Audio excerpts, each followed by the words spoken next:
Bonjour à tous et bienvenue sur Le Grand Changement. Je suis ravie d'être parmi vous ce soir dans cette belle journée de printemps et j'accueille ce soir Laetitia Jeanne. Bonsoir Laetitia. Bonsoir Annelise. Tu vas bien? Bonsoir. Oui, ça va bien, je te remercie. Je suis ravie d'être ici avec vous ce soir. Ravie de faire cette première Vibra conférence, en tout cas pour moi, avec le Grand Changement. Donc, merci à toi, merci à toute l'équipe, merci au Grand Changement de me permettre d'être là avec vous ce soir. Eh bien, on t'en prie, on est ravis. On est ravis de t'accueillir. On a déjà Mireille qui te salue, qui te dit bonsoir Annelise et Laetitia et bonsoir à tous. Bonsoir Mireille. On a aussi Besseval qui te dit bonsoir tout le monde. En effet, il y a grand intérêt à l'augmenter le taux vibratoire par les temps qui courent si on veut finir l'année en santé. Donc, bonsoir Besseval. Ouais, on est dans le bon sujet. Alors, je te propose déjà de te présenter pour toutes les personnes qui ne te connaissent pas et toutes les personnes qui nous regardent. Bienvenue à tous et à toutes. On est ravis d'être avec vous. Ok, bonsoir à tout le monde. Merci d'être ici ce soir avec nous. Alors, je suis Laetitia Jeanne, je suis naturopathe iridologue depuis 2013. J'ai commencé ma formation en 2006. Voilà, j'ai fait cette formation au sein de l'Institut Alain Rousseau à Paris. Et voilà. Et pourquoi je me suis tournée vers la naturopathie? C'était pas que une reconversion. C'était aussi un besoin d'aller vers les autres et un besoin de comprendre comment fonctionne notre corps et quoi lui apporter pour qu'il reste en santé, pour qu'il améliore éventuellement sa vitalité, améliore sa santé. Voilà, pour toujours être au mieux possible et en bonne santé. Voilà, j'ai eu cette révélation il y a quand même des années avant, mais je ne savais pas que la naturopathie existait quand j'ai eu mon premier enfant qui est né.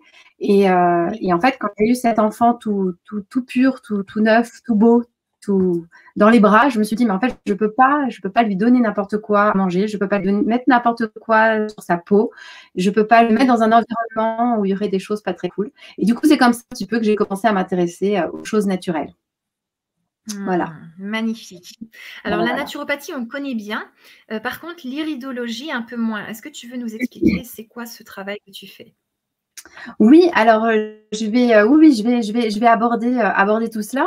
Voilà, bien sûr que oui. L'iridologie, en fait, c'est un des outils que le naturopathe a lors de sa consultation quand on fait un bilan de vitalité, quand on va mettre en place un programme d'hygiène vitale avec la personne que l'on a en face de nous. On a besoin d'avoir certains éléments. Donc, il y a ce temps d'échange avec la personne, ce temps d'anamnèse où on va poser des questions, où la personne va nous dire, voilà, je viens vous voir pour telle raison, et puis j'ai besoin d'améliorer telle chose, ou je voudrais simplement améliorer mon hygiène de vie. Et du coup, nous, naturopathes, on a cet échange-là, mais on a aussi besoin d'aller chercher des informations que peut-être la personne ne dirait pas, ou oublierait de dire, ou ne saurait pas.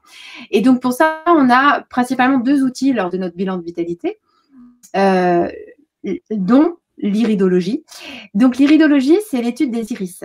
L'iris, c'est la partie colorée des yeux, dans lesquels sont représentés 90 secteurs du corps, évidemment, représentation énergétique, un peu comme ce qu'on retrouve en réflexologie, palmaire, plantaire, etc.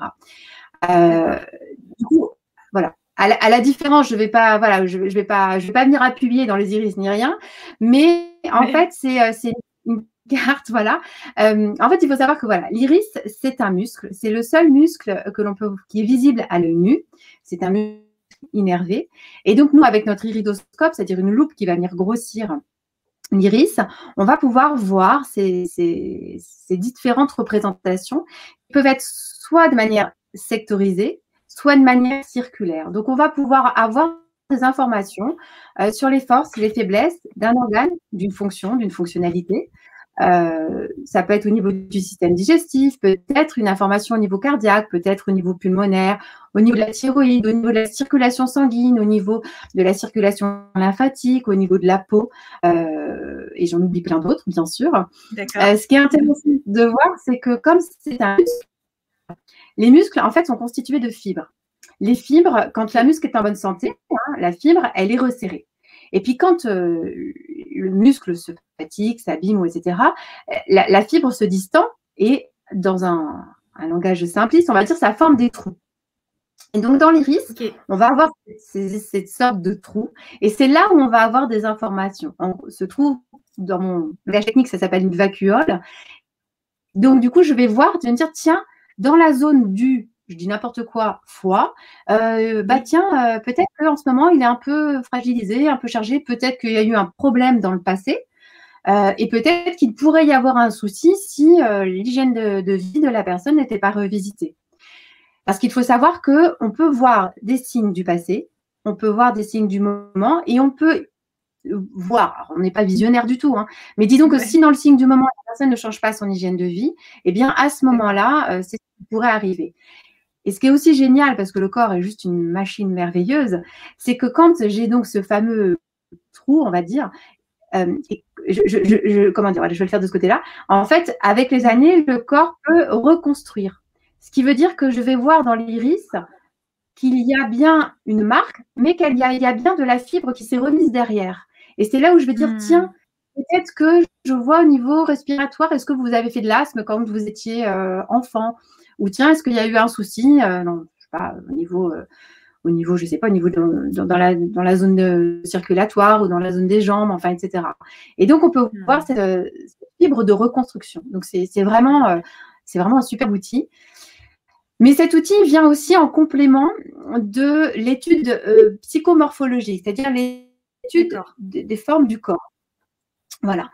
En naturopathie, on va étudier la forme du visage, on va étudier la forme du crâne, on va étudier les mains, on va regarder les ongles. Donc, si jamais vous allez voir un naturopathe, évitez le vernis, n'importe quoi.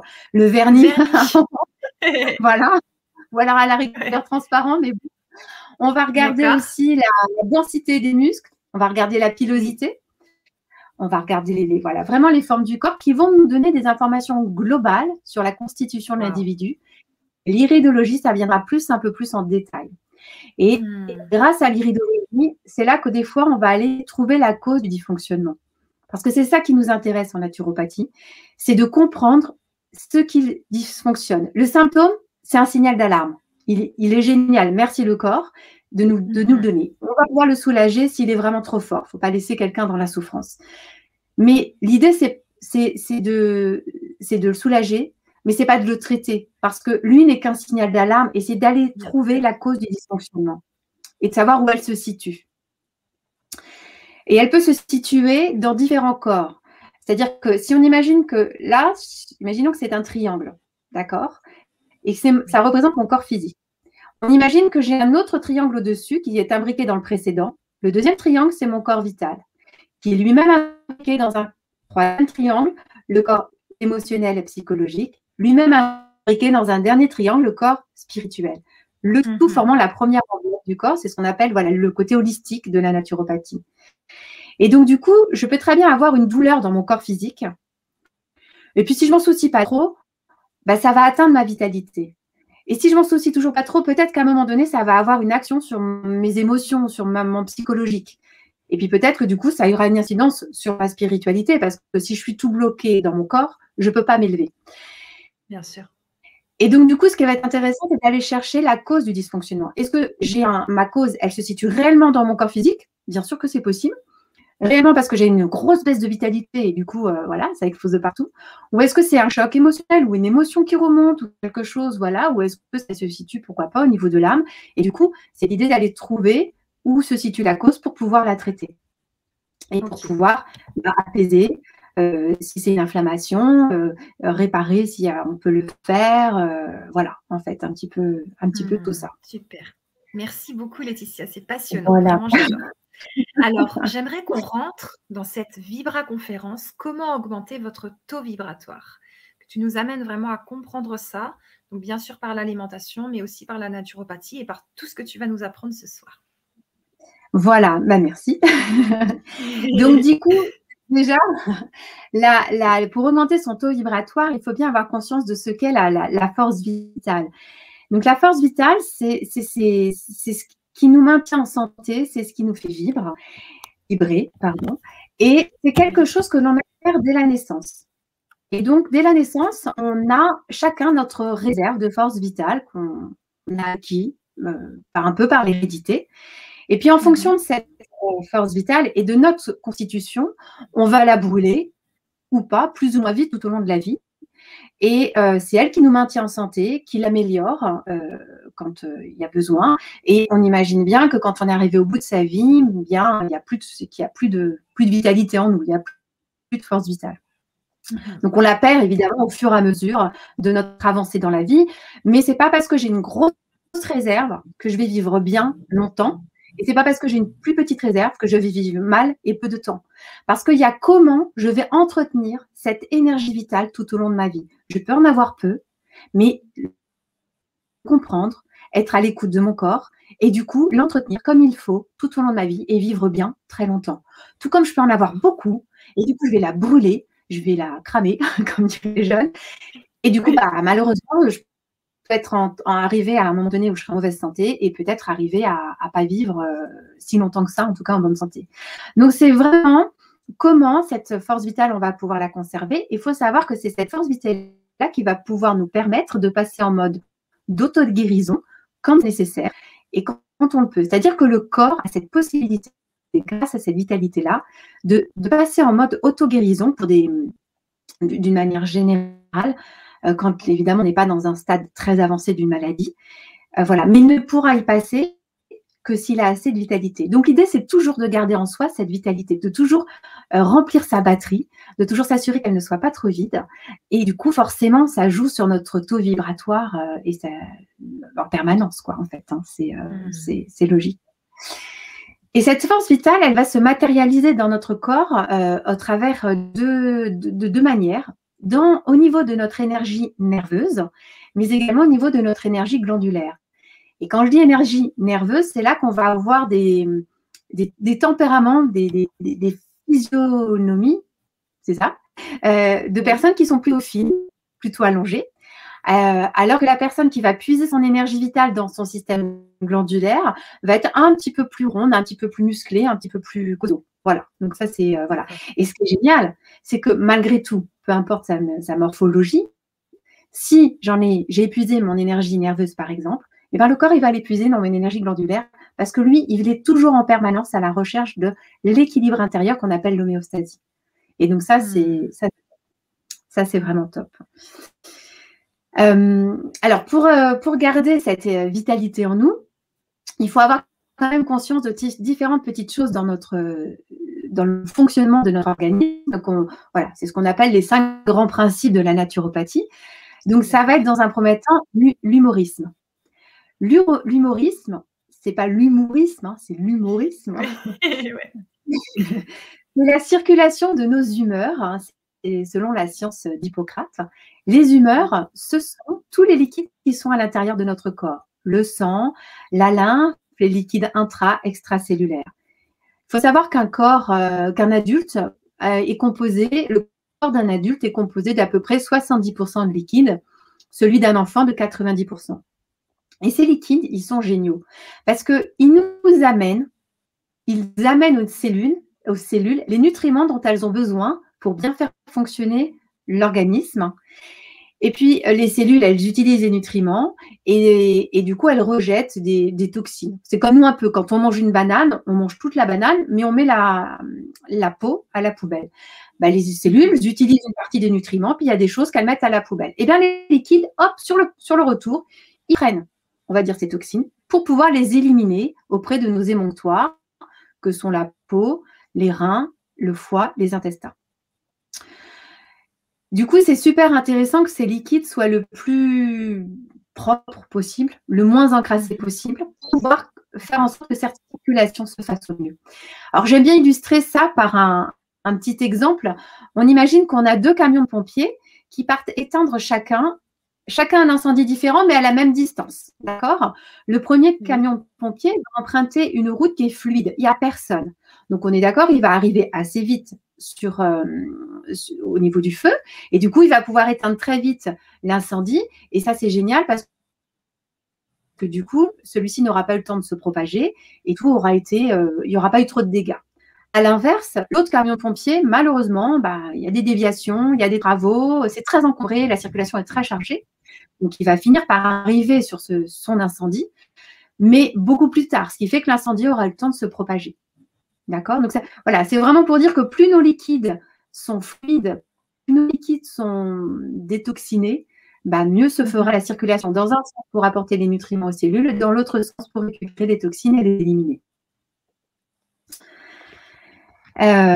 L'autre principe en naturopathie, c'est vraiment celui d'être à l'écoute, de vivre en harmonie avec les lois de la nature, et puis surtout d'apprendre à se connaître, d'être à l'écoute de son corps. Et j'ai même envie de dire aujourd'hui de se responsabiliser face à sa santé. C'est-à-dire que quand on est à l'écoute de son corps et quand on comprend comment il fonctionne, on va savoir que quand on mange ça, c'est OK. Et quand on mange ça, ça ne l'est pas. Quand on fait telle activité physique, c'est OK. Quand on ne le fait pas, ça ne l'est pas. Quand on dort peu, c'est peut-être OK, c'est peut-être pas OK. Et quand on dort trop, c'est peut-être OK, c'est peut-être pas OK. Enfin, vous voyez ce que je veux dire. Donc, du coup, c'est vraiment important et on fonctionne tous de manière différente parce que nous sommes tous uniques. Et ça voilà, on est tous uniques aussi. Donc, du coup, c'est vraiment de trouver son rythme. Voilà, quelle est la meilleure alimentation pour moi? Quelle est ma quantité de sommeil? Est-ce que je dois me coucher tôt? Est-ce que je dois me coucher tard? Ça, j'y crois pas trop, mais bon, il y a quand même beaucoup de couches tard. Mais voilà, quel serait le meilleur rythme pour moi? Oui, il y en a beaucoup, ouais. Voilà, est-ce que j'ai fait trop de sport? Parce que ça peut arriver. Du coup, j'ai un peu dépassé la capacité de mon corps. Ou est-ce qu'au contraire, j'en fais pas assez? Voilà, donc tout ça, c'est vraiment important d'être à l'écoute de soi. Pas à l'écoute dans le sens égocentrique, pas du tout, mais juste à l'écoute, dire, OK, ce que je fais là, c'est juste pour moi. OK, là, ça ne l'est pas. Tiens, comment je peux rectifier? Et tout ça, ça permet qu'on soit bien dans son corps physique, qu'on retrouve de la vitalité, qu'on soit bien dans son corps émotionnel pour être encore mieux dans son corps spirituel et du coup augmenter son taux vibratoire. Chercher la cause du dysfonctionnement, ça je vous en ai déjà parlé tout à l'heure. Considérer l'individu dans sa globalité, on l'a déjà vu aussi. Et l'individualisation, c'est-à-dire que la constitution, c'est, voilà, on a ce que je vous disais tout à l'heure, quand nous naissons, nous avons notre batterie de réserve vitale qui fait partie de notre constitution. Et puis, il y a le tempérament que l'on est, comment on va l'utiliser et qu'est-ce qu'on fait de cette hérédité tout au long de notre vie en fonction de notre hygiène de vie. Et c'est là que on peut la bouler plus ou moins vite. Mais c'est d'où l'importance d'être une fois encore à l'écoute du fonctionnement de son organisme et de son corps. Voilà déjà pour tout cela. J'espère que c'est clair pour vous. Merci beaucoup. Super clair. Je vous ai appris quelque chose. Après, ça me paraît intéressant de voir un petit peu comment la naturopathie et du coup le fonctionnement de notre corps se situe dans la santé d'une manière générale. Parce qu'en naturopathie, vous avez certainement déjà dû entendre parler de ce que nous on appelle les maladies aiguës, qui sont en fait des crises de nettoyage utiles. C'est-à-dire que quand on a une bonne force vitale en nous, on va faire de la fièvre quand il y a besoin d'aller brûler des bactéries. On va aller faire de la fièvre. Et du coup, voilà, cette fièvre, elle va être là pour venir casser ces molécules et faire sortir les toxines. Quand on a de la force vitale, on va faire des crises de foie. Certes, c'est désagréable, mais c'est utile. Quand on va avoir une bonne force vitale, on va peut-être, les enfants vont faire des maladies infantiles, même si malheureusement, ils en font de moins en moins aujourd'hui. Et pourtant, c'est tellement nécessaire à leur développement psychologique. Quand on voilà, par exemple, un adulte, au début, il va peut-être faire des crises d'arthrite parce qu'il aura un terrain trop acidifié. Donc, on va pouvoir apporter des corrections pour désacidifier le terrain et faire en sorte que ça ne s'amplifie pas et qu'il retrouve une certaine mobilité au niveau des articulations et apaiser la crise.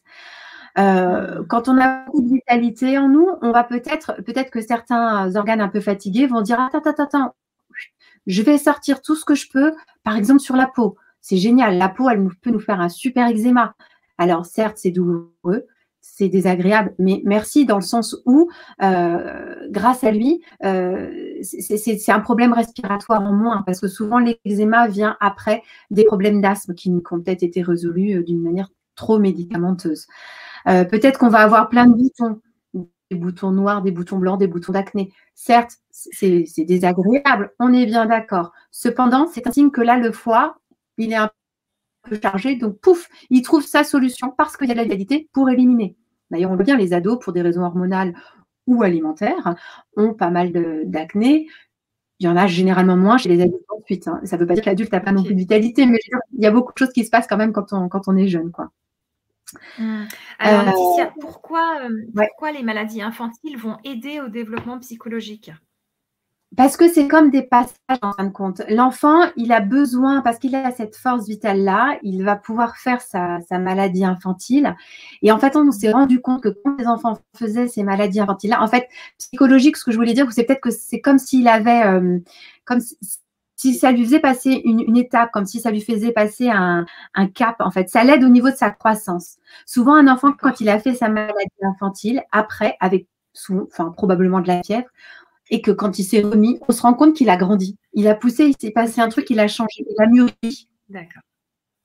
En fait, voilà. Je n'ai pas forcément l'explication scientifique, mais c'est un vrai constat que n'importe quel médecin on fait, en fait. Et du coup, c'est pour ça que c'est quand même important, ça les aide à grandir, parce que ça permet d'éliminer des choses et d'évacuer des toxines aussi, quoi. D'accord, merci. De rien. D'une manière générale, tout ce qui est douloureux, tout ce qui est chaud et enflé va correspondre à une maladie aiguë. Après, quand la vitalité commence à diminuer parce qu'on avance dans l'âge ou parce qu'on a une petite vitalité, qu'on ne fait pas attention ou parce que c'est comme ça, la vitalité va diminuer, on va passer dans les maladies chroniques. Et là, ce qui était douloureux, comme l'arthrite par exemple, au départ, va être peut-être moins douloureux, mais il y a des déformations qui vont apparaître. Et donc, ça signifie, quand je prends cet exemple-là, que l'acidité, en fait, continue son travail. Et du coup, à ce moment-là, si l'énergie diminue vraiment, eh bien, la naturopathie, logiquement, ça serait bien qu'elle laisse la place à des médecines autres médecines naturelles, comme par exemple l'homéopathie. Et puis un petit peu après, si la vitalité continue encore à diminuer, eh bien c'est l'allopathie, donc la médecine officielle, qui, en complément, pourquoi pas, de la naturopathie qui travaillera toujours sur l'hygiène de vie, mais du coup c'est l'allopathie qui va venir prendre toute sa place dans ce qu'on appelle les maladies décisionnelles. Donc ça va être les maladies dites dégénératives, les cancers, les scléroses en plaques, des choses comme ça. Mais dans ces cas-là, la naturopathie peut quand même avoir sa place sur un point de vue hygiène de vie pour accompagner, mais pas pour soigner. De toute façon, non, c'est pas la place de la naturopathie, quoi. Est-ce que c'est clair? Est-ce qu'il y a des questions ou... Alors, il y a des questions, on va les prendre après. Ouais. Ok, tout à fait clair, tout à fait. Continue. D'accord. Donc, pour continuer à augmenter ce taux vibratoire, en naturopathie, on met en place des cures. Et dans ces cures, il y a différentes techniques qui peuvent se mettre en place, dont la principale, l'alimentation. Alors, moi, il y a plusieurs alimentations, il y a plusieurs manières de manger. Et je trouve ça très important d'être une fois encore à l'écoute de son corps et de trouver ce qui correspond à chacun. Il y en a qui vont aller vers le végétarisme, d'autres végétalisme, d'autres qui vont rester avec que de la viande ou que du poisson ou des œufs ou de la viande et du poisson, etc. L'important, c'est de faire ce que l'on ressent, qui est juste pour soi, de ne pas faire comme les autres, ne pas faire parce que c'est à la mode. Il y en a qui vont aller que vers le cru. C'est de vivre ces expériences et de dire ça, c'est top, ça me fait du bien. Ok. Ça, par contre, non. Ok. Mais peut-être que ce qui ne m'a pas fait du bien à l'instant T me fera du bien dans 1 an, dans 2 ans, dans 10 ans. Ok. C'est ok. Et c'est ça qui est juste. Donc voilà, pour moi, ça, c'est quand même hyper important parce que changer son alimentation, c'est magique et c'est génial. Ça réduit des maux, ça redonne vraiment de la vitalité. Mais parfois, on peut, en tout cas au début, quelle que soit l'alimentation que l'on choisit, se trouver en marge de la société et ça peut être mal vécu. Donc, il faut aussi le prendre en considération. Mais aujourd'hui, c'est un sujet dont on entend parler de plus en plus. Donc, du coup, ça passe de mieux en mieux quand même. Donc, voilà, l'idée, c'est vraiment d'y aller en douceur et de trouver sa propre alimentation. Il faut toujours être effectivement à l'écoute de son corps physique et de son corps émotionnel. Parce que se dire du jour au lendemain, par exemple, imaginons quelqu'un qui est super gourmand en chocolat, par exemple, dire demain j'arrête. Alors moi, franchement, si la personne arrive, alors là, elle me donne la méthode parce que franchement, ça m'intéresse. Et du jour au lendemain, c'est le risque de rentrer dans l'illustration et du coup, d'émotionnellement, d'aller dans l'effet inverse.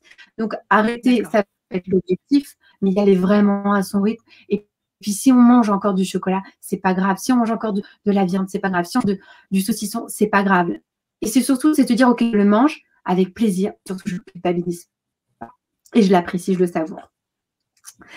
Mais du voilà, les aliments qu'on va manger vont peut-être révéler une fragilité émotionnelle et donc ça, c'est important de la prendre en considération. Voilà. Et ne pas avoir peur, par exemple, de jeûner ou de faire des monodiètes. La monodiète, c'est manger un seul et même aliment pendant 1, 2, maximum 3 jours. Un seul aliment. Alors la végétale, je suis désolée, les monodiètes de chocolat de saucisson, c'est pas possible. Faut pas abuser non plus.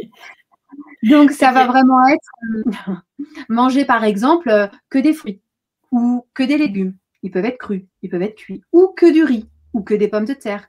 Mais aucun ajout de gras, aucun ajout de sel, à la rigueur quelques épices. Mais c'est tout. Et vous en mangez au petit déjeuner, vous en mangez au déjeuner, vous en mangez les quantités que vous voulez pendant le temps que vous souhaitez, 12 heures, 24 heures, etc. Ça, c'est possible. Qu'est-ce que ça fait? Ça vient mettre le système digestif au repos et du coup, l'énergie que le corps utilise pour la digestion, eh ben, il va en récupérer, qu'il va pouvoir utiliser pour réparer à droite à gauche, redonner de l'énergie là où il en a. Donc, c'est quand même super important. C'est aussi comme ça qu'on peut monter son taux vibratoire en retrouvant de la vitalité. On peut jeûner aussi. Alors, voilà, on peut jeûner pour commencer maximum une journée. C'est-à-dire qu'on boit de l'eau, des infusions, mais on ne mange rien, rien de solide. Alors, ça peut faire peur au début, c'est compréhensible, mais c'est tout à fait possible. Et du coup, la première fois, on fait ça un jour où on ne travaille pas. Comme ça, on est tranquille. Et puis, si on craque, c'est pas grave. On fera autrement, on fera mieux, on fera différemment la fois d'après. Et ça, c'est top. Pour la petite histoire, il faut savoir qu'il faudrait jeûner au moins 3 semaines. Je ne vous dis pas de le faire, mais il faudrait jeûner au moins 3 semaines pour avoir l'appel de faim des cellules.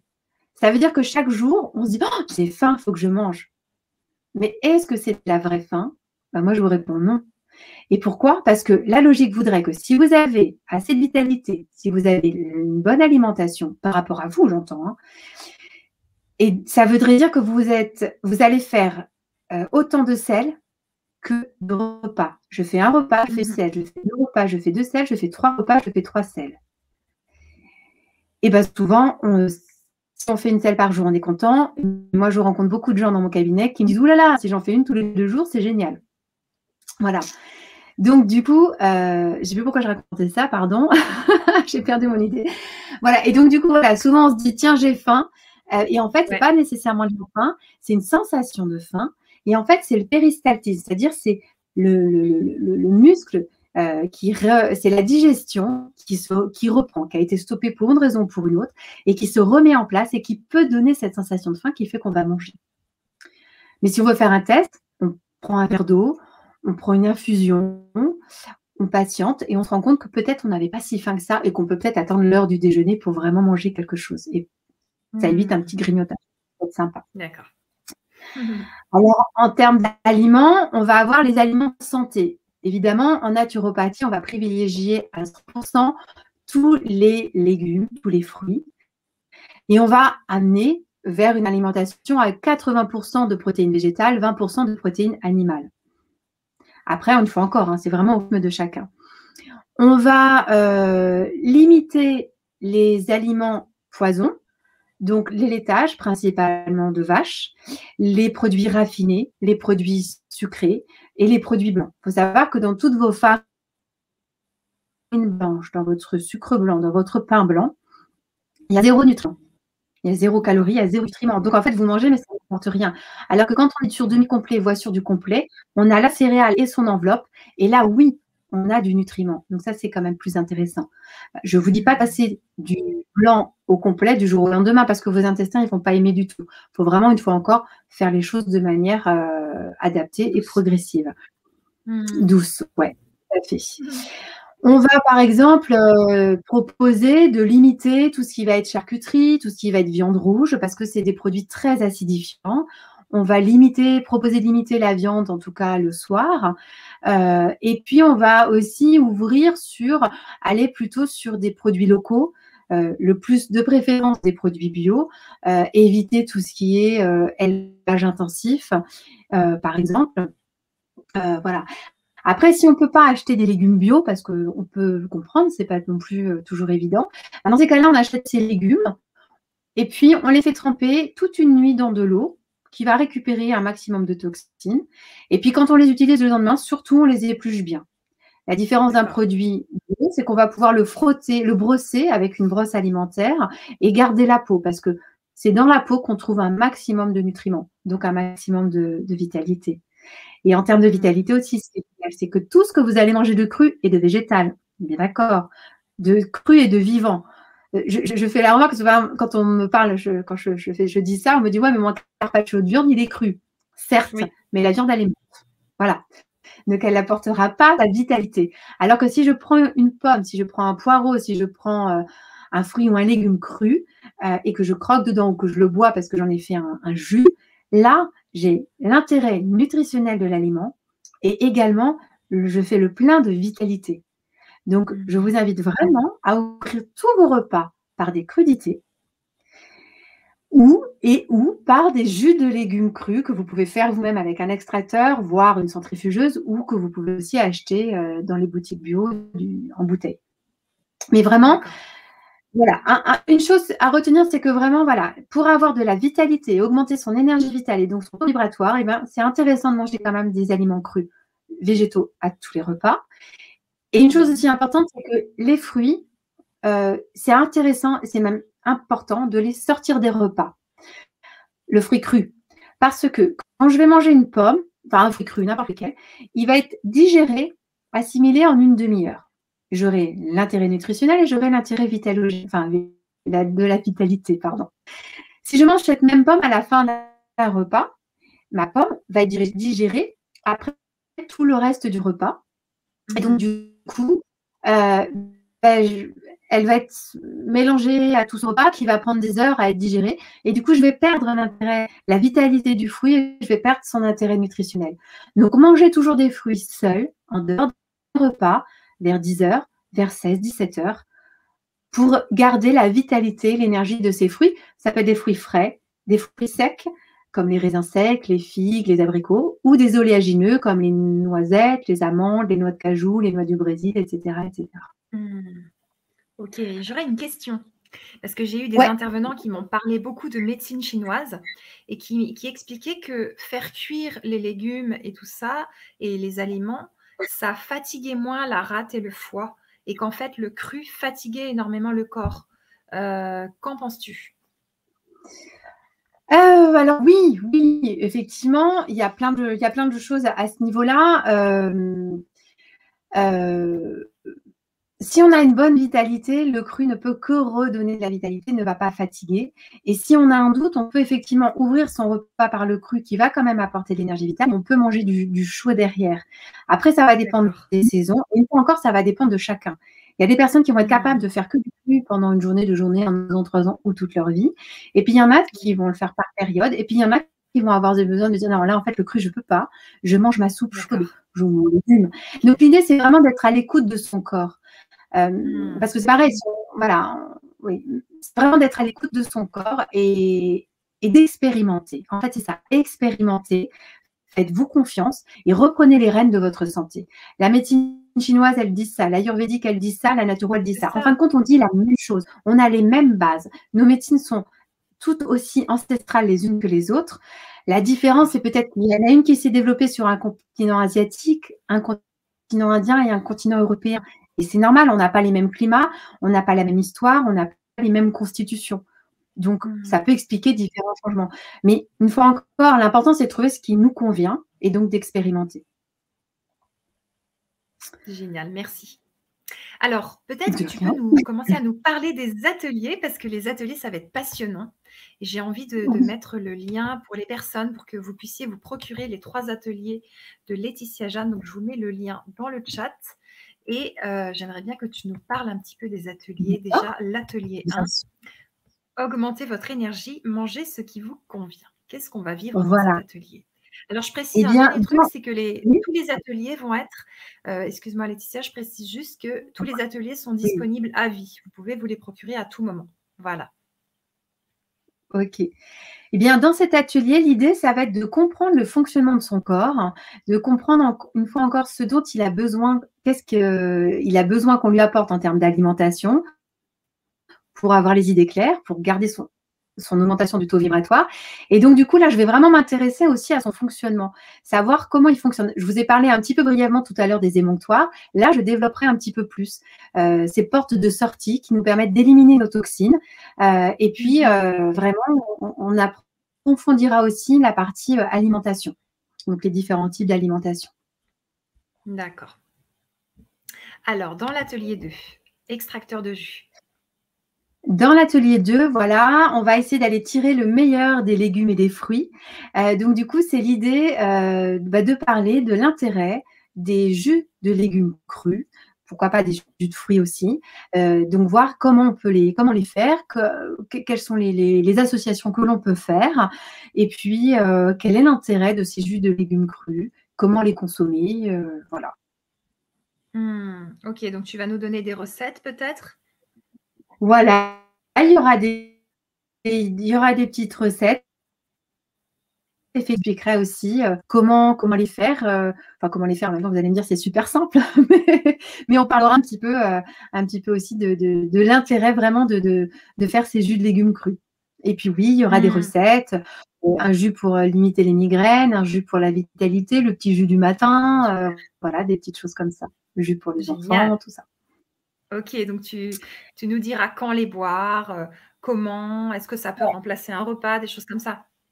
Oui, tout à fait. Tout à fait. Passionnant, génial. Et donc, dans l'atelier 3, alimentation vivante et spiritualité. Voilà, alimentation vivante pour mieux vous connecter à votre spiritualité. Donc là, ça sera vraiment l'idée de vous faire découvrir, si vous ne connaissez pas, la crusine. La crusine, c'est en fait vraiment manger du végétal, vivant, cru. Donc, en parler, expliquer pourquoi, comment, quel est son intérêt.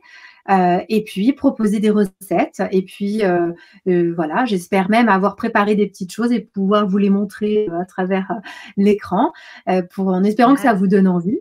En tout cas, moi, quand j'ai suivi des ateliers de cuisine, voilà, j'avais qu'une hâte, c'était d'aller dans ma cuisine pour pouvoir goûter ce que j'avais vu en vidéo. Et du coup, essayer de comprendre l'intérêt de cette alimentation-là, qui est vraiment passionnante, qui est vraiment intéressante, et qui vous conviendra ou ne vous conviendra pas, ou vous conviendra plus tard. Ça, c'est l'histoire de chacun. Ça, c'est vraiment l'histoire de chacun et c'est très bien comme ça, quoi. C'est vraiment faire ce qui est juste pour ça. Mais c'est vraiment l'idée de plus on va vers une alimentation végétale, plus on va vers une alimentation vivante, plus en fait on s'éclaircit les idées, plus on enlève les idées noires et plus on va vers le bon sens, comme dirait Irène, pour ne citer qu'elle. Tout à fait. Et du coup, plus on s'élève et c'est vraiment impressionnant, c'est vraiment passionnant. Wow.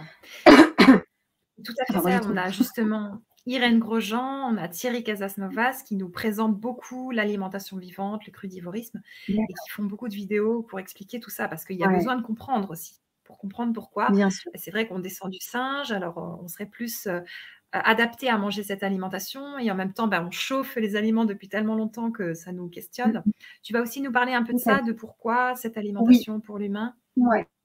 Oui, tout à fait. Oui, voilà, c'est l'idée de vraiment d'expliquer pourquoi la cuisine, pourquoi, de raconter un petit peu son histoire et ce qu'elle apporte. Oui, c'est vraiment aussi parler de tout ça, pas juste faire des recettes, enfin montrer. C'est pas juste donner une recette et montrer un produit qui a été fait. Non, c'est vraiment raconter l'histoire de la cuisine et ce qu'elle apporte. Tout à fait. Ok, donc c'est super pour toutes les personnes qui ont envie de se lancer mais qui ont peur, qui se disent « Ah, c'est dur » et tout ça. Et en fait, là, vous allez pouvoir vous lancer grâce à Laetitia Jeanne, vous lancer dans des ateliers où vous allez être accompagné parce que ce sont donc des ateliers vidéo où vous pouvez les revoir à tout moment. C'est ça qui est vraiment super. Ouais, ça c'est cool. Ouais. Alors, on va bientôt prendre des questions. Je sais que tu n'avais pas encore fini de nous raconter tout ce que tu voulais nous dire. Donc, je te laisse poursuivre encore la vibra-conférence. Ok, d'accord. Donc, je vous disais qu'on avait 3 techniques phares en naturopathie pour pouvoir faire augmenter notre taux vibratoire et surtout notre vitalité et rester en bonne santé. Donc, l'alimentation. Mais on a aussi l'activité physique qui a un double objectif. Soit elle permet de mettre en circulation les liquides et ainsi permettre cette fluidité d'échange entre toxines et nutriments, soit elle permet de mettre le mental au repos. C'est mieux dans le bon sens. Et donc, du coup, ça va être une fois encore de trouver ce dont on a besoin en fonction de la cure que l'on va la choisir et de trouver le sport qui est adapté à soi. Et quand je dis sport, je mets des guillemets parce que je parle vraiment d'activité physique. Il y en a qui vont aller courir, il y en a qui vont marcher, il y en a qui vont faire de la natation, il y en a qui vont faire du vélo, il y en a qui vont juste aller au bout de la rue, qui vont revenir. Et c'est très bien. C'est l'important, une fois encore, de trouver ce qui nous correspond à nous. Évidemment, l'idéal, c'est de faire un minimum d'une demi-heure par jour avec de la transpiration, mais on ne peut pas tous le faire pour différentes raisons, et c'est pas grave. Mais l'important, c'est de bouger quand même, parce que le mouvement, c'est la vie, c'est le mouvement. Si on ne bouge pas, on se sclérose, on se fige. Et ça, c'est dommage. Donc, bouger, ça peut être simplement marcher. Et si on ne peut pas faire des marches longues pour différentes raisons, ça peut être juste aller au bout de la rue et revenir. Voilà, l'important, c'est vraiment de se mettre en mouvement. Après, en naturopathie, on va aussi beaucoup s'intéresser à la gestion des émotions. Ça passe évidemment par la qualité et la quantité du sommeil. Et du coup, dans la gestion des émotions, on va aller comprendre ce qui ne n'irait pas. Pourquoi toujours ce chocolat? Pourquoi je pleure tous les 4 matins? Pourquoi je culpabilise, etc., etc. Donc, en tout cas, moi, j'aime bien aller titiller quand je sens que c'est possible au niveau des émotions. Et après, personnellement, je vais travailler beaucoup avec les élixirs floraux, après avec d'autres exercices également. Mais il faut savoir aussi que le sommeil est super important. Il faut savoir se reposer, il faut savoir se poser, il faut savoir dormir. Voilà. Dans une nuit de sommeil, le corps, pendant le sommeil, va récupérer beaucoup de vitalité quand on lui en donne les moyens. C'est-à-dire qu'il va y avoir une phase de digestion, d'assimilation, de récupération, d'harmonisation, de réparation et d'harmonisation, pardon.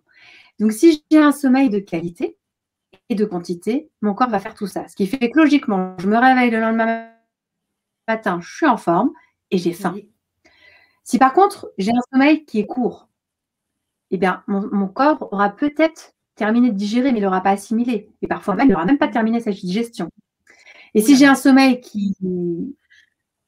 si j'ai un sommeil plein d'insomnie, eh ben, je vais me réveiller fatiguée et je vais avoir besoin d'aller manger, non pas pour me nourrir, mais en fait pour me donner une béquille pour pouvoir commencer ma journée. Ça va être le café du matin, ça va être la barre de chocolat peut-être ou le sucre, si ce n'est pas du chocolat, pour pouvoir me donner de l'énergie.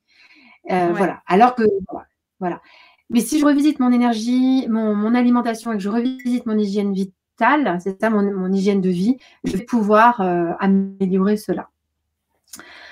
Après, en naturopathie, on va aussi utiliser l'eau sous toutes ses formes. Donc déjà, je vais boire, pardon. Allez, santé. Voilà. Parce que vous avez bien compris, le corps est constitué de 70% de liquide, d'accord? Donc l'eau est vraiment importante pour mettre ces liquides en circulation et pour mettre l'énergie aussi en circulation. Et cette eau, je peux l'utiliser en forme de bain chaud, sous forme de douche écossaise, c'est-à-dire que je mets du chaud, puis je mets du froid. Je remets du chaud, je remets du froid. Et ça, c'est génial parce que ça permet de faire circuler 1,5 litre de sang dans le corps. Parce que, pardon, le froid va chasser le sang vers les extrémités, puisque du coup, le froid va chasser le sang vers l'intérieur du corps, puisque quand j'ai froid, le sang va se concentrer au niveau des organes vitaux. Et puis le chaud, lui, au contraire, va repousser le sang vers la périphérie. Donc, si je fais du froid, douche chaud, douche froide, douche chaud, et je mets comme ça en circulation 1,5 litre de sang. C'est quand même super intéressant quand j'ai des problèmes circulatoires. Alors, le froid qui est froid pour moi n'est pas le même froid que pour toi, Annelise, bien sûr. Et le chaud qui est chaud pour moi n'est pas le même. Une fois encore, on fait son expérience, on fait ce qui est juste pour ça. Si par exemple, on aime bien faire des douches très chaudes et on n'aime pas mettre du froid, mais qu'on peut rentrer dans des eaux froides, par exemple dans la mer, dans des lacs et tout, on peut rentrer et faire des bains froids. Il n'y a pas de souci, on peut faire des douches très chaudes et après… Alors oui, mais ton bain dans la mer, tu vas peut-être pas le faire tous les jours. Ah bah ça dépend, si, ça peut m'arriver. Si tu le fais tous les jours, c'est top. Tu n'as pas besoin de faire une douche froide, une douche chaude. Mais si tu n'habites pas à côté de la mer, du coup, tu vas peut-être faire plus facilement une douche froide, une douche chaude. Mais oui, bien sûr, mais les bains de mer, en plus la mer, tu es dans un élément naturel, un élément vivant, un élément, waouh, alors là, c'est le plein d'énergie vitale, même si tu mets juste les pieds, c'est top. C'est top. Donc, on va aller récupérer l'énergie vitale, même si j'en parle après, c'est pas grave, j'en parle maintenant. On va aller récupérer l'énergie vitale au contact de la nature. On va faire des câlins aux arbres, on va marcher dans l'eau, que ce soit les rivières, que ce soit l'océan, que ce soit la mer. Mais oui, mais allez-y, allez-y, c'est merveilleux. Prenez un bain de soleil, alors pas en plein cagnard, sans protection solaire, etc. Mais voilà, marchez pieds nus dans la rosée du matin, si vous pouvez. Et là, waouh, vous allez voir, mais vraiment, vous allez voir la fraîcheur qui va monter en vous, mais aussi l'énergie qui va monter en vous. C'est vraiment, voilà, admirer la pleine lune et profiter de ses rayons. Tout ça, c'est de l'énergie vitale, de la vitalité qui va nous rebooster notre énergie, notre corps, nos vibrations. Donc ça, ouais, il faut y aller un maximum. Voilà. Après, il y a aussi toutes les techniques manuelles qui vont permettre de, encore une fois, pouvoir créer ces déplacements liquidiens. Alors, soit avec un massage en profondeur, soit un massage en douceur, selon nos besoins, selon ce dont on a besoin. Voilà. Il y a aussi beaucoup de massages en réflexologie. Donc là, on va venir appuyer sur des points particuliers pour pouvoir remettre l'énergie en circulation. Évidemment, toutes les techniques respiratoires, avec les arts martiaux, le yoga, la méditation, la respiration qui est super importante parce que la respiration, respirer, c'est notre premier aliment et c'est le seul aliment dont on ne peut pas se passer. Et pourtant, on est peu nombreux à réussir à respirer vraiment, enfin on respire tous, je veux dire, mais à utiliser la vraie respiration, comment vous dire, on respire par réflexe, mais est-ce qu'on respire vraiment en se tenant bien droit, en étant vraiment super aligné, en inspirant, en soufflant bien, etc. tous les jours? Nombreux sont à le faire, mais je pense sur la planète, on est encore c'est insuffisant, on va dire. Voilà, mais c'est pour vous dire que voilà, la respiration, c'est quand même super, super important. Après, bien sûr, en naturopathie, on va utiliser les plantes sous toutes leurs formes, que ce soit les élixirs floraux, les huiles essentielles, les gélules, les poudres, les teintures mères. Voilà, les plantes qui font partie de ce qu'on appelle les compléments alimentaires, qui sont très importantes pour venir soutenir un organe, une fonction. Mais on peut aussi les utiliser sous forme d'infusion, on peut aussi les utiliser dans notre assiette, l'artichaut pour le foie, le thym pour les fonctions respiratoires, la gentiane pour apaiser le système nerveux. Enfin voilà, on peut vraiment travailler comme ça. Alors là-dessus, je veux juste attirer l'attention parce que j'ai souvent des personnes qui me parlent qui prennent des compléments, des produits de santé naturelle, etc. Ça fonctionne pas, etc. Il faut savoir que dans le principe actif d'une plante, c'est en fait une molécule toxique. Si j'ai assez de vitalité et qu'elle est bien ciblée, elle va venir travailler, permettre à l'organe cible de faire son travail, de le renforcer, de l'aider. OK. Mais si par contre, je n'ai pas assez d'énergie vitale, ce principe actif qui est une molécule toxique va être une toxine de plus que mon corps va devoir traiter. Et du coup, si je n'ai pas la vitalité nécessaire, eh ben, ça va en fin de compte me fatiguer. Donc, c'est pour ça que c'est super important de savoir ce que l'on prend, pourquoi, à quel moment et comment. Et ne pas faire, tiens, hop, printemps, je détoxe. Non, je détoxe, par exemple, si j'ai besoin, mais je détoxe si j'ai assez d'énergie vitale. Si j'en ai pas, je ne fais pas. Je me revitalise et je détoxe après. D'accord. Évidemment, il y a toutes les techniques énergétiques, toutes les techniques vibratoires pour faire monter son taux vibratoire. Donc, les techniques vibratoires s'appellent les élixirs floraux, mais c'est voilà tous les contacts avec la nature. Et les techniques énergétiques, voilà, c'est le magnétisme, ce sont les aimants, c'est la géobiologie, c'est le feng shui. Voilà, c'est vraiment tout ça qui peuvent aussi nous aider à remonter notre taux vibratoire. Que vous dire de plus? Voilà, je peux vous parler des cures. En fin de compte, voilà, il y a 4 cures en naturopathie. Il y a la cure de détoxination ou détoxication, de revitalisation, de stabilisation et de régénération. Dans la cure de détoxination, on va venir assécher les sources de surcharge par un temps diététique fort. C'est-à-dire qu'en gros, on va fermer le robinet, on va donner au corps ce dont il a besoin, mais pas plus, pour qu'il aille chercher le reste dans ses propres réserves. On va stimuler les émonctoires, donc les portes de sortie des toxines.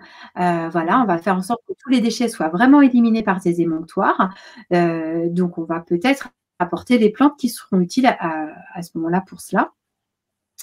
Au niveau de l'activité physique, on va trouver plutôt une activité physique qui stimule les émonctoires, qui améliore l'élimination des toxines. Peut-être une marche, mais très rapide, suroxygénée, de la natation parce que ça permet d'éliminer certaines acidités, etc. Et puis, on va évidemment voir comment on va pouvoir gérer le stress pour s'éloigner peut-être des tentations émotionnelles d'aller vers du sucré ou vers du salé en termes d'alimentation. Dans la cure de revitalisation, on va au contraire avoir un régime hypotoxique, c'est-à-dire qu'on va limiter les carences de l'individu. Donc, on va faire plus attention aux associations alimentaires pour lui redonner de la vitalité, mais qu'il ait quand même une alimentation complète. On va évidemment aller chercher vraiment des produits, des aliments de santé, des produits de santé peut-être naturels, bien sûr, peut-être s'il y a de grandes carences, donc ça peut être du pollen, ça peut être des algues, ça peut être vraiment plein de choses. On va éliminer dans la mesure du possible tout ce qui est dévitalisant, donc trop d'écran. On voit comment on peut faire avec le tabac, on voit comment on peut faire avec les aliments poisons, par exemple, diminuer le café, diminuer le chocolat, les viandes, etc., comme j'ai dit tout à l'heure. Et puis, on va intégrer des éléments revitalisants comme le câlin avec les arbres, le contact avec la nature, comme la gymnastique douce, les animaux à sang chaud, le yoga, la danse, le rire, et comme je disais tout à l'heure, voilà, marcher pieds nus dans la rosée du matin, par exemple. La cure de stabilisation, c'est quand on est OK, un coup on détoxe, un coup on revitalise. Et puis la cure de régénération, c'est vraiment quand je pense on a fait un énorme chemin, qu'on est allé très très loin et qu'on a avancé, je pense, sur ses vibrations et sur sa spiritualité. Et là, généralement, on se nourrit quasiment exclusivement de fruits, de légumes. On gère très bien son stress et on profite à fond du soleil. Donc, voilà un petit peu pour les cures. Voilà. Maintenant, si j'avais juste 5 petites astuces à donner pour permettre à quelqu'un de rester en bonne santé, la première, c'est vraiment de penser à bien respirer parce que l'air, c'est vraiment notre premier aliment. Sans lui, on ne vit pas. Peut-être quelques secondes, quelques minutes pour certains, mais pas plus. Donc, c'est vraiment, quand j'ai un stress, la première chose à faire, plutôt que d'être comme ça, c'est de me dire, je me détends. Et je me détends par un et après, j'inspire quelque chose d'énorme et je respire, j'expire, pardon.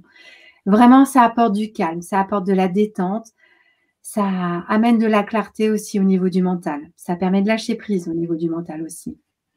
Et puis, il y a plein d'applications aujourd'hui qui peuvent nous aider. Merci la technologie. Des applications pour nous aider à respirer, à méditer, qui travaillent sur la cohérence cardiaque. Donc ça, il ne faut vraiment pas hésiter à trouver, encore une fois, son outil qui nous va bien. La deuxième astuce, c'est vraiment de bien s'alimenter. Donc, bien trouver son alimentation, celle qui nous correspond. C'est de manger à sa faim, manger quand on a faim. Et une fois encore, faire vraiment ce qui est juste pour soi. Bien dormir, bien se reposer, bien se détendre en quantité, mais aussi en qualité. Bien éliminer, ouvrir ses émonctoires, bien éliminer ses toxines. Donc, ça veut dire aller à la selle autant que de repas. Ça veut dire uriner, voilà. Ça veut dire pouvoir transpirer. Et puis, voilà. Et tout ça, c'est vraiment dans l'idée d'augmenter le taux vibratoire et d'amener des idées le plus positives et optimistes possible. Et puis, notez qu'effectivement, en règle générale, 80 à 90% des pathologies sont dues à un mauvais fonctionnement du système digestif, qui est donc lié à notre hygiène de vie. Et c'est pour ça qu'en naturopathie, on s'intéresse énormément au système digestif et qu'on ramène beaucoup de choses à lui. Il faut savoir qu'il y a plus d'informations qui partent du système digestif, qui vont au cerveau, que d'informations qui partent du cerveau et qui vont au système digestif. Donc, si j'ai un bon système digestif, si j'ai une muqueuse intestinale qui est saine, logiquement, je vais bien à la selle, j'ai une bonne digestion, ça veut dire que mon corps utilisera moins d'énergie pour la digestion. Donc, c'est autant d'énergie récupérée ailleurs pour aller encore mieux.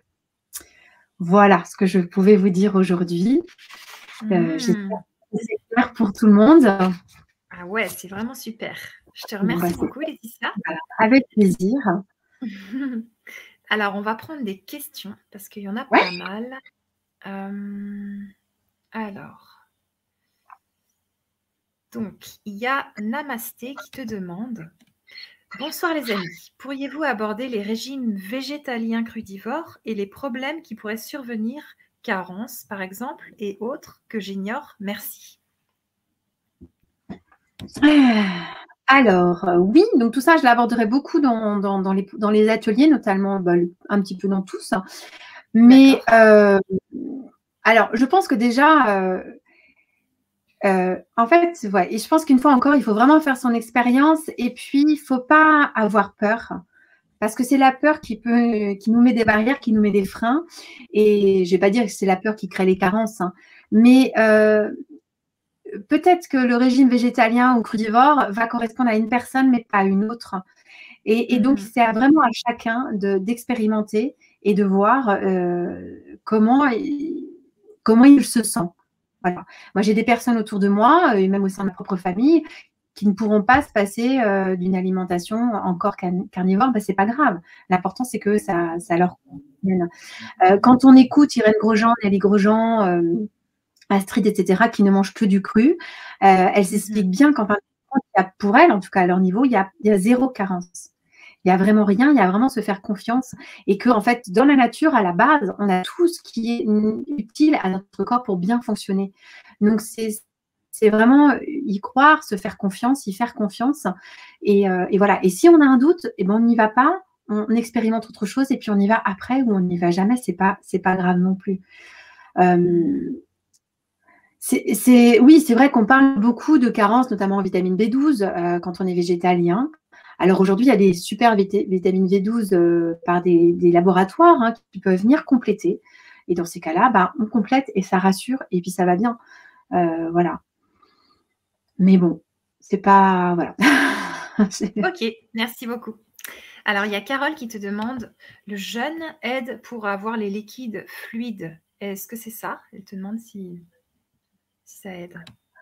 Alors, le jeûne va permettre, alors un jeûne régulier de quelques heures, le jeûne intermittent ou le jeûne d'une journée par semaine ou le jeûne sur une semaine, va aider à nettoyer le corps.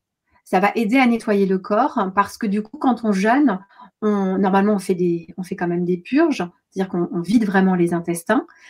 On n'apporte plus rien dans l'organisme pendant un jour, par exemple.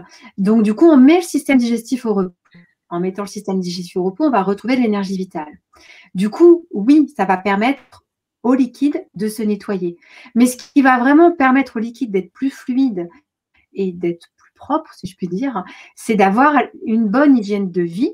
Donc, ça passe par l'alimentation, mais par l'activité physique, par la gestion des émotions, par le sommeil. Voilà, voilà. C'est vraiment une globalité.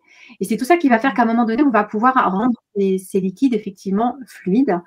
Donc, le jeûne va aider, va contribuer, mais pas que. Ce n'est pas parce que je vais jeûner tout le temps que… Non, parce que si par exemple, je dis n'importe quoi, hein, je ne sais pas si c'est votre question, Carole, ou pas, ou votre cas, hein, mais si je jeûne tous les lundis, par exemple, mais qu'à partir du mardi, je mange un peu n'importe quoi, je ne fais pas de sport, et je me couche super tard, mes liquides ne seront pas fluides. Donc, c'est vraiment, j'intègre le jeûne dans mon hygiène de vie et c'est un tout qui va me permettre d'avoir cette fluidité au niveau de mes liquides. C'est vraiment mon hygiène de vie qui va fluidifier tout ça, en fait. Merci. Il y a Ayam qui te demande: est-ce que ce qu'on mange est inscrit dans nos gènes et ainsi chacun devrait se nourrir comme ce que mangeaient ses ancêtres? Alors, les ancêtres, c'est-à-dire si je suis issue d'une famille royale ou si je suis issue d'une famille plutôt de paysans, est-ce que ça serait ça ou ancêtres préhistoriques, valable pour tout le monde? J'ai pas vraiment de réponse par rapport à savoir si c'est inscrit ou pas dans nos gènes. Maintenant, si on regarde nos ancêtres, effectivement, préhistoriques, qui dans un premier temps étaient plutôt crudivores et qui mangeaient que des fruits et des légumes, ça veut dire que nous, aujourd'hui, et si on descend vraiment des grands singes, effectivement, on pourrait aller vers cette alimentation-là. Mais c'est vrai aussi qu'à un moment donné, l'homme a découvert qu'il pouvait manger de la viande crue, puis bon, il a découvert, j'ai envie de dire malheureusement, qu'il pouvait la faire cuire. Et du coup, c'est un petit peu dommage peut-être, parce que du coup, c'est, je pense, à ce moment-là qu'il a commencé à s'encrasser. si je suis les idées d'Irène Grosjean, effectivement, les rois mangeaient en abondance, beaucoup d'alimentation cuite. C'est eux qui avaient le pouvoir, c'est eux qui croyaient fort, c'est eux qui avaient des idées noires de combat, de besoin de pouvoir et de choses comme ça. Et le désordre, il est arrivé, a priori, si on suit cette théorie-là, quand on a commencé à introduire cette alimentation carnée, cette alimentation cuite. Et du coup, je pense que voilà, l'homme a essayé différentes choses et aujourd'hui, il revient, enfin en tout cas une partie revient un petit peu en arrière en se posant des questions qui sont peut-être les bonnes, de se dire tiens, est-ce que je continue à manger carné, cuit, ou est-ce que je mange moins de viande, mais je vais plus vers le végétal, et est-ce que je vais vers plus le cru, l'alimentation vivante ou pas? Voilà, je ne peux pas répondre à cette question si c'est inscrit ou pas dans nos gènes et en fonction de ce que mangeaient nos ancêtres. Moi, personnellement, je ne sais même pas ce que mangeaient mes ancêtres. Je sais ce que mangent mes parents, mes grands-parents, peut-être mes arrière-grands-parents. Mais voilà, une expérience, c'est que je vois qu'il y a quand même beaucoup de personnes qui n'ont pas forcément été super bien nourries pendant les périodes de guerre et qui pourtant ont vécu peut-être en meilleure santé que des personnes qui sont nées après, qui ont été mieux nourries en quantité, mais avec des produits beaucoup moins naturels. Voilà, c'est ça que, moi, c'est l'expérience que j'ai pu, l'expérience, c'est pas l'expérience, mais c'est le constat que j'ai pu faire, que des personnes qui ont vécu la guerre, qui ont eu des restrictions alimentaires, mais qui ont aussi pas connu tout ce que nous on connaît aujourd'hui sur le packaging alimentaire, tous ces produits industriels qui sont sortis quand même beaucoup après de la Deuxième Guerre, mais qui eux allaient beaucoup vers les fruits, beaucoup vers les légumes, qui ont vécu, je trouve, j'ai l'impression, assez longtemps et en assez bonne santé. Alors qu'aujourd'hui, on a des personnes qui ne sont pas encore tout à fait âgées, qui sont malheureusement déjà très malades, mais qui ont mangé beaucoup de produits industriels, des plats tout préparés, des plats très sucrés, très salés, etc. Donc, je pense que c'est plutôt comme ça qu'il faudrait voir les choses. Et pas, peut-être, les ancêtres, je ne sais pas. D'accord. Merci. Bonne Il y a Jocelyne qui te dit « Bonsoir Laetitia, bonsoir Annelise. Que me conseillez-vous pour nettoyer mes intestins, s'il vous plaît, car je ne me souviens plus du complément alimentaire. Merci beaucoup. » Alors, je ne vais pas pouvoir répondre de manière très claire par rapport à cette question, parce que pour ça, il faudrait qu'on se rende compte, qu'il faudrait que je comprenne quel est votre souci, parce que je risquerais, en vous proposant un produit alimentaire, de vous orienter, d'être complètement à l'inverse de ce dont vous auriez besoin. Cependant, dans un premier temps, c'est de voir, si ce n'est pas déjà fait, d'éliminer tout ce que est aliment poison, donc tout ce qui est laitage principalement de vache, tout ce qui va être trop de café, trop de chocolat, trop de viande principalement rouge et pourquoi pas de viande tout court. Peut-être introduire, si ce n'est pas déjà fait, davantage de légumes cuits. Les légumes crus, si vous avez une inflammation au niveau des intestins, ça peut être problématique et vous inflammer davantage. Donc, il faudra peut-être y aller par précaution et peut-être y aller dans un premier temps avec des jus de légumes crus qui, eux, vont être super intéressants pour venir régénérer la muqueuse intestinale, pour venir la tapisser, la régénérer, la réparer. Donc, c'est peut-être ça que je vous conseillerais dans un premier temps, de trouver dans les jus de légumes crus quelque chose pour venir réparer vos intestins. C'est plus ça que je vous proposerais. Là, je prends moins de risques et vous aussi. D'accord, ok. Ok, donc Jocelyne, on t'invite à venir aux 3 ateliers si tu sens que c'est juste pour toi. Ça pourra te donner des éclaircissements et tu pourras tester des choses parce qu'entre les ateliers, on a laissé du temps pour que vous puissiez aussi tester et pouvoir poser des questions à Laetitia.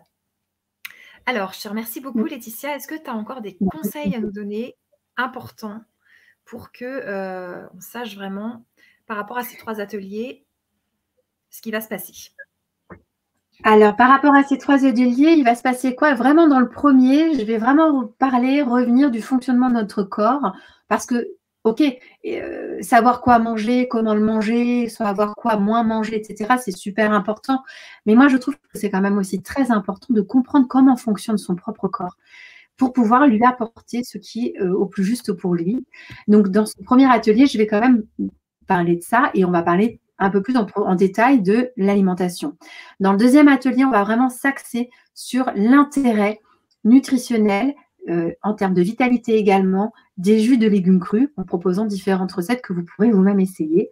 Et le dernier atelier, on va parler un petit peu plus de cette fameuse alimentation dite crue, crusine, ou alimentation vivante, expliquer pourquoi, comment elle est intéressante ou pas. On parlera évidemment des carences, que l'on risque ou que l'on ne risque pas, bien sûr. Mais déjà là, moi, ce que je peux vous conseiller, c'est si vous êtes adepte du café, déjà, sachez que le café, par la caféine, le thé noir par la théine, le chocolat par la théobromine, tout ce que je viens de vous citer là, ce sont des alcaloïdes, des principes actifs qui, en termes de naturopathie, on appelle poison. Donc, si vous êtes adepte du café et que c'est difficile pour vous d'arrêter, je comprends, il n'y a pas de souci. Je vous demanderai juste, si possible pour vous, d'arrêter le café en fin de repas, mais d'arrêter aussi le café, si possible, pendant les repas. Pourquoi? Parce que le café vient bloquer votre digestion pendant 3 heures au niveau de l'estomac. Ça veut dire que si je fais un petit déj, même bio, tout qui va bien, mais que j'ai un café, pendant 3 heures, je ne vais pas bien digérer. Et mon estomac, il va travailler, ce qui va me fatiguer. Donc, je vais perdre de l'énergie vitale. Et du coup, 3 heures après, mon péristaltisme, comme je vous ai expliqué tout à l'heure, va se remettre en route. Donc là, j'ai le sentiment que j'ai faim. Et qu'est-ce que je fais? Généralement, je mange un petit sucre ou un petit comme ça parce que j'ai faim et que ce n'est pas encore l'heure de manger.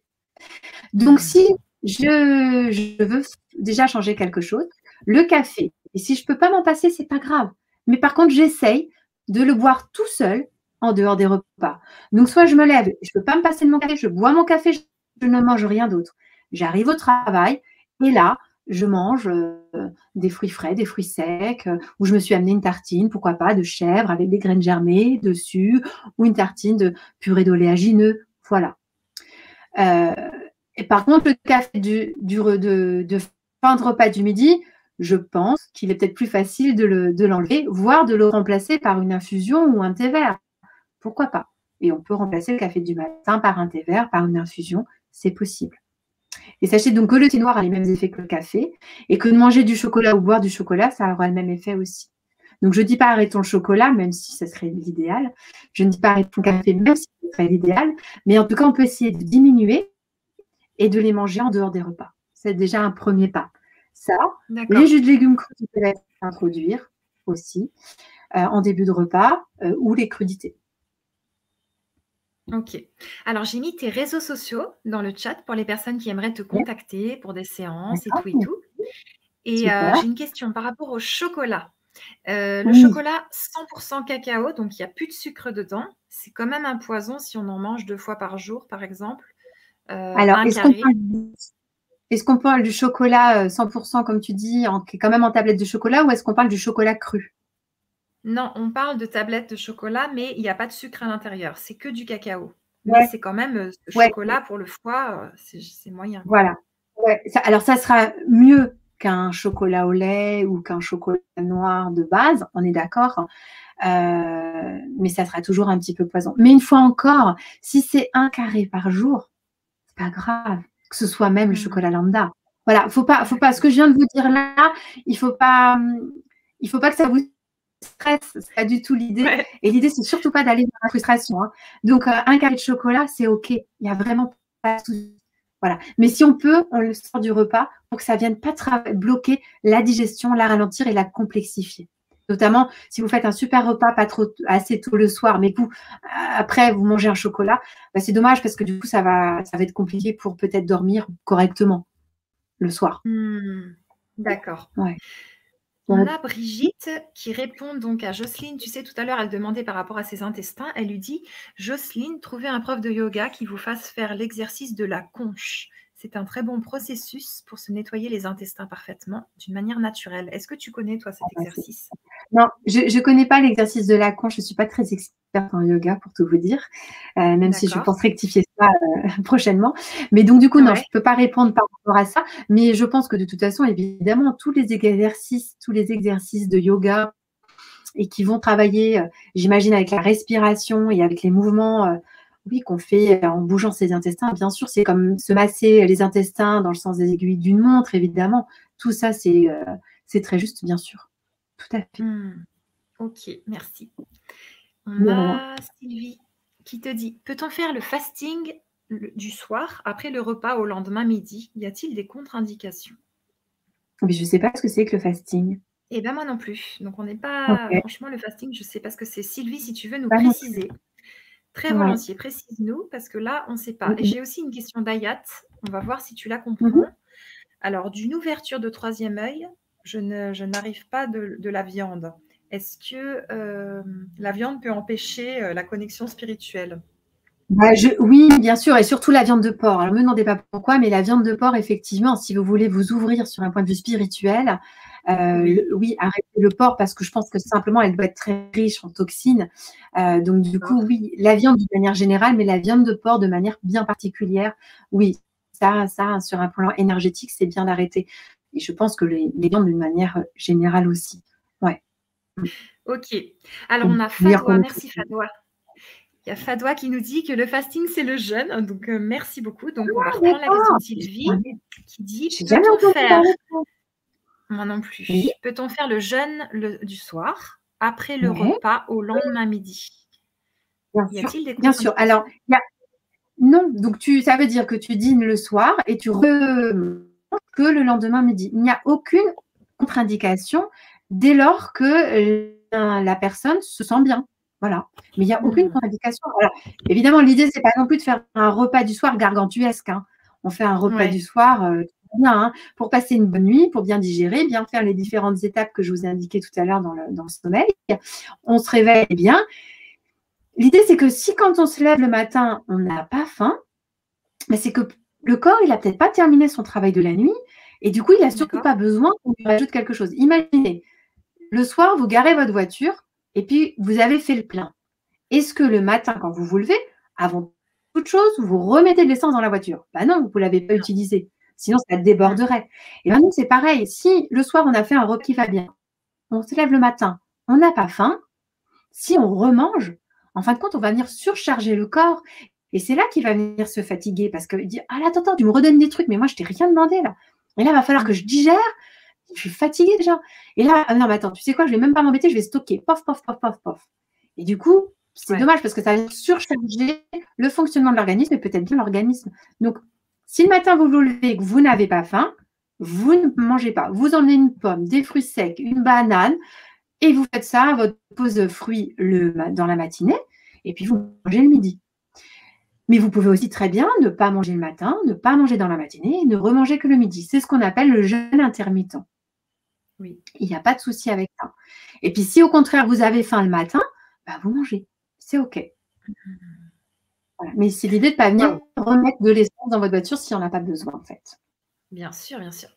Mais c'est super. Merci beaucoup, Laetitia, pour tout ça. C'est vraiment super beau, super riche.